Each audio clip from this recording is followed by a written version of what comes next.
What writer doesn't dread writer's block or writer burnout? In this interview with guest Jason Hamilton, content manager of Kindlepreneur, we hear his story, raw and unadulterated, about how he faced the dreaded burnout and overcame it. He shares his journey and motivation to ensure others see the warning signs before it's too late. I can only hope this is a cautionary tale for writers who push themselves too hard instead of finding true work-life balance for the long game as authorpreneurs. Jason is a featured contributor with 20 other world-famous experts in writing, publishing books and personal transformation in my book, The Inner Path of Writing, Make Love Not War to the Writer Within. All share golden nuggets of practical wisdom to help authors, both seasoned and just starting out, to shine their genius when it comes to the inner game of writing. Hello and welcome to the Write the Book Inside You podcast. Tips, tools and interviews for coaches and healers like you who want to write a non-fiction book to boost your visibility, clients and cash flow while making a difference. I'm your host, Carol Westmore, a multi-published author and energy psychology tapping book coach. Now let's jump into today's episode.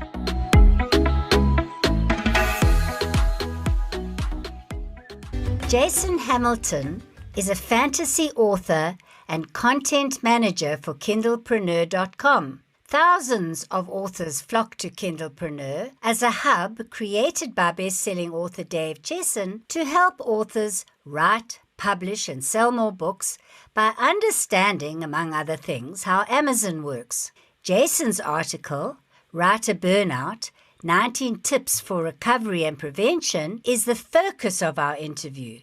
Welcome, Jason. Thank you so much. Thank you for having me. Jason, aside from the article, we'd love to know more about you. Give us the 30,000-foot overview of your career. From your Amazon author page, I took a peek. It looks like you're a geek about Star Wars, superheroes, mythology, and storytelling. But I want you to tell us where this all began. Yeah, of course. I am a geek. I love all things fantasy and science fiction, and that is what I do. I write fantasy books. I got my start into self-publishing or relatively late, we should say, compared to a lot of people. I started in the beginning of 2018, and between then and 2019, the end of 2019, I wrote 13 books, and those were my first books. I had not written a book before that point. I'd always been experimenting with stories and stuff in my head, but that was the first time I actually wrote it all down. From the end of 2019 until now, those are still the only books I've published.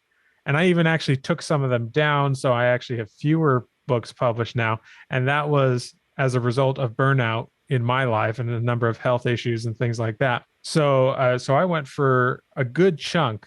Is really only recently that I've managed to recover from burnout. Now, since we're still talking a little bit about the 30,000-foot view of my career here, I should probably mention a little bit about Kindlepreneur and how that happened. So I did not know Dave Chesson personally, at least I knew of him before this happened. But in early 2021, I saw a job listing go out from his company for a content manager. And my background has always been in web content marketing. And my last position before this job was working for a community college in marketing and web marketing specifically. So I looked at everything and I knew I was qualified for it. I'd written books. I knew I could do this, but I wasn't really sure if I wanted to, because it was a big change. I had like really stable benefits and stuff in my current job, and it didn't pay a lot, but it was a really good job. But thanks to the pandemic, and here's one of those silver linings about the pandemic, it really taught me that I could work from home. That was something I wasn't sure I could do. I had applied to this position, and I really went for it. Like I did everything I could to get it. I wrote up a sample article, which had not been asked for, but I wrote up an article in the style of his site and gave that to him. I said, you can publish this if you want. And it did end up getting published a little bit later, which I was really excited about. Then he gave me a couple of assignments to do on a freelance basis that he paid me for as a freelancer, and he liked how I did with those, and I got hired. So it was a really fun experience for me because I really wanted that job, and I put in the best application that I could, and now I'm the content manager there. So that's where I am right now in my writing career, and I'm working on writing more books now, seeing where that takes me. First of all, tell us about the kind of fantasy books you've written. Did they pour out of you, or did you consciously make a decision to have a book series? Tell us a little bit about the storytelling part of you. Yeah. So originally, when I was first starting to write these books, I did a lot of research into self-publishing. That's kind of how I work. I like to really research something before I get into it. And I figured it was for me. And so I did everything. I learned all about email lists and social media marketing and advertising and book covers and, you name it. I believe I read Chris Fox's Write to Market because I had a couple of ideas I was toying with on what to actually write. But it was after reading that book that I realized I should probably start with something a little more safe, in air quotes, something that wasn't necessarily my magnum opus that I wanted to write, just something to get my feet wet and to try some things out. And so I wrote a series called The Roots of Creation. It's a fantasy series. That ended up being 8 books, all around 60,000 words each. And that one really taught me a lot of things. And even though it was my first series, it's still the one that has done the best for me so far. And that's the one you can still get. Then I went to writing a second series that was based on Arthurian legends. That one, I got 3 books into it and I started releasing them. It was meant to be a 6-book series, but I started releasing them after I had 3. And right from the get-go, the whole series just tanked. It did not sell well. I couldn't just figure out why.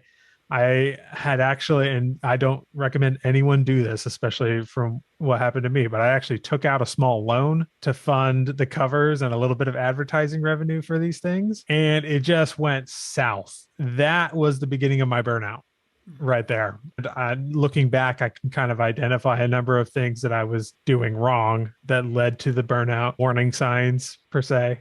But those 3 books, I ended up taking them down eventually because from some of the feedback I had, I figured I could change some things about it and then relaunch them. And that's what I'm working on right now. I have written the 4th book. I'm rewriting the first 3. Will write 2 more before I actually release it. It's interesting. You must have compressed writing those books by getting up early. How did you do? How many in 1 year or in 2 years? Was it 14, did you say? 13 total. You had a full-time, so you had a full-time job and you were writing those. Yeah, I did probably the first 8 in about a year. How did you actually physically, do that? by burning the candle at both ends? Yeah, I kind of was burning the candle at both ends. Now, when I started in 2018, I was not married yet. I was living in my parents' basement at the time, kind of a number of stereotypes there. But I had a lot more time back then. And so I got up at 5 a.m., did a few things, then wrote until I had to go to work. And sometimes I'd come home and write after, and sometimes I would write during my lunch break. And I was writing a lot at that time. I was probably getting between 3,000 and 5,000 words a day, which is insane looking back at it for someone who's just starting out. There, like, it's no wonder that I burned out, really. I don't look at that as an achievement. I think if people can absolutely write 3 to 5 or 6 or 10,000 words a day and be just fine, but you don't just start doing it, Right. It takes a little bit of experience and build up. Exactly. So now we're circling back to what the burnout was caused by.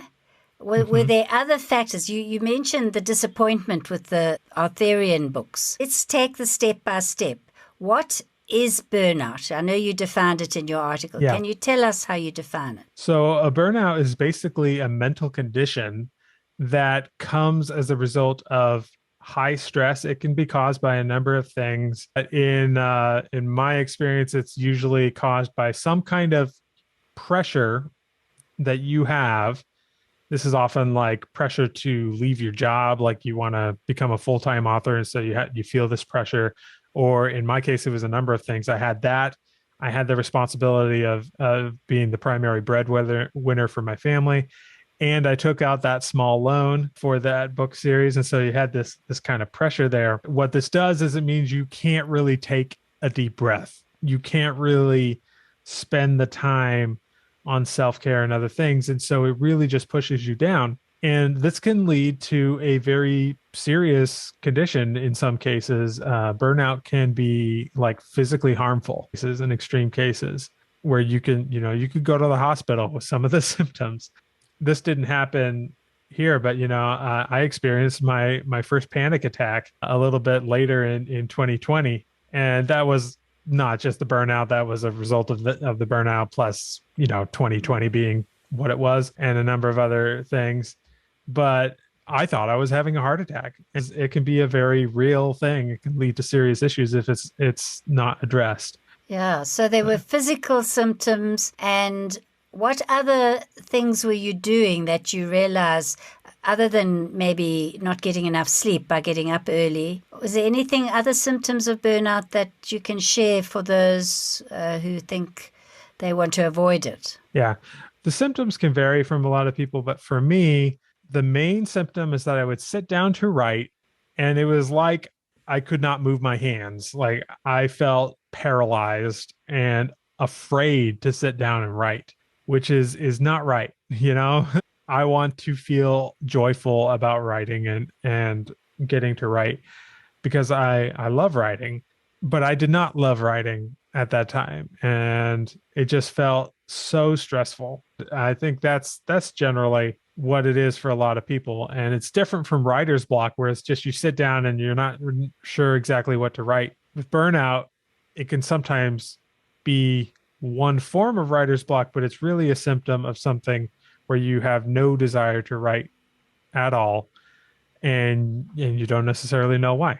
I think we can understand that writer's block hasn't driven your mental and physical health to the point where, as you said, you are having panic attacks. It's this is more serious. So Yeah. what were the steps you took to recover from burnout, or that you can recommend? Absolutely. So this is the key thing, right? And I think a lot of the steps for recovering from burnout are also good things to prevent burnout in the first place, because I think if you don't take a lot of these steps, you will experience burnout at some point in your author career. The main thing is just it involves self-care. You want to make sure that you are doing things to help you recover and help you have the creative energy to keep going. So this can involve taking breaks, that can be like long breaks, vacations. I think, taking some time off on weekends. A lot of people just decide to work through weekends because they can get more done. There might be some people that could do that, but trying to add that on is just going to make you more tired. You need that time. I will even go so far as to take a bunch of little breaks throughout my day. Another big one is diet and exercise. So I'm a big guy, right? Like I have some health issues that I'm working through, but I used to be let's see, where am I? I used to be about 80 pounds heavier than I was now back in 2018. During 2018, I had one minor health issue, but it landed me in the hospital while I was writing these books. And I was diagnosed at the time with type 2 diabetes. That led to a number of health changes, and I noticed immediately that it made a difference in my writing. Since then, I've been working really hard and I've gotten down 80 pounds, and that has made a huge difference. Like, I cannot emphasize enough how much diet affects our mind and exercise affects our mind. That's one that I think a lot of people don't want to hear because we already feel a little guilty about our behaviors and things. But if we want to combat burnout, I think that's a big one. But there are other few things as well. Meditation is a great thing.